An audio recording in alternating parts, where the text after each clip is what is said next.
Hey guys, hope you had a great day. I have been laying low after a busy few days. It's interesting. I was on in a Lyft the other day heading to my training, and I just so happened to have a Lyft driver, and I have a tendency to talk to a lot of my Lyft drivers unless I'm super tired.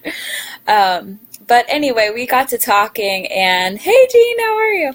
I miss you. It turned out that he had had a rare form of thyroid cancer, throat cancer, and super rare, like no one ever gets it, like to the point where they couldn't even give him numbers on, how, likely it was that he would survive, but somehow he did. And so I kind of told him about my story. And so we were just talking, and he's 10 years out, and I told him I was 20 years out. And so he was asking me, do you have lingering issues? And I said, by and large, I'm pretty good. I said, but, like you, I'm sure there are things that you do every day that you don't even think twice about, that somebody else would be like, oh, wow, you have to do that. Oh, wow, you have to do that. But for him and for me, they're just like super, super normal. So today's one of those days for me because I went to the gym on Saturday and overdid it a little bit too much. And because of my foot, I get blisters, and then because I don't have feeling in my heel, they basically turn into like open wounds, basically, because I can't feel that they're getting worse or that, So, kind of laid low on yesterday morning, but then, of course, I had my beloved U2. So by the time we got to the show and inside, I was like, oh, yeah, this isn't good. I could feel my foot swelling.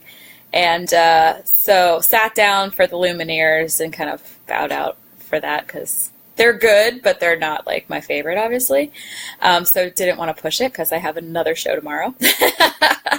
So anyway, and then in U2, it was an amazing, amazing show, but I was in a lot of pain by the end of the show. And so today I've been luckily enough able to just sit here with my foot up and do work from my bed. As you can see, I have not showered. So you're getting the real unvarnished Julie today.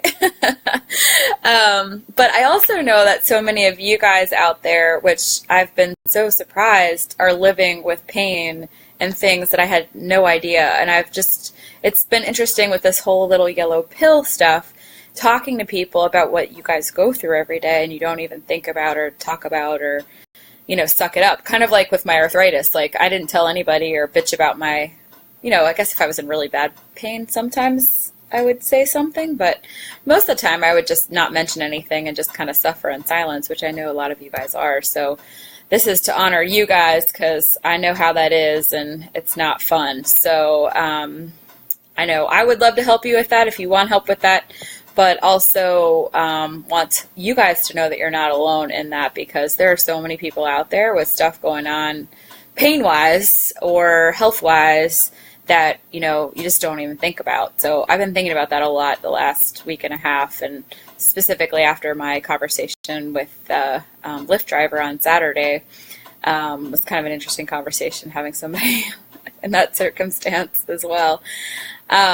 So that's kind of the first message I want to deliver to you guys tonight. And then the second was something that you guys probably aren't going to want to hear because it's a really uncomfortable topic, but are your papers in order? Do you have your will? Do you have your power of attorney? These are pretty important. Do you have all of your wishes legally spelled out? Because in most states in the United States, and I'm assuming Canada probably is fairly close, but I'm not 100% sure, if you don't have a will, just because you have a piece of paper that you have signed that says, I want X, Y, and Z to happen to my stuff, guess what? Like, they don't care. And then your loved ones have to go through the court process to try and make your wishes happen. And I've had a couple friends over the last year have to go through that process, and it is a lot to leave your family and friends with.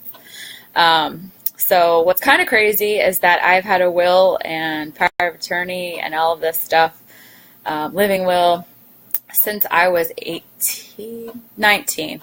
The ironic thing is that my parents took me in to get all of this paperwork done because they were redoing theirs at the time. And it just happened to be, I think it was August, right before I went to Luxembourg.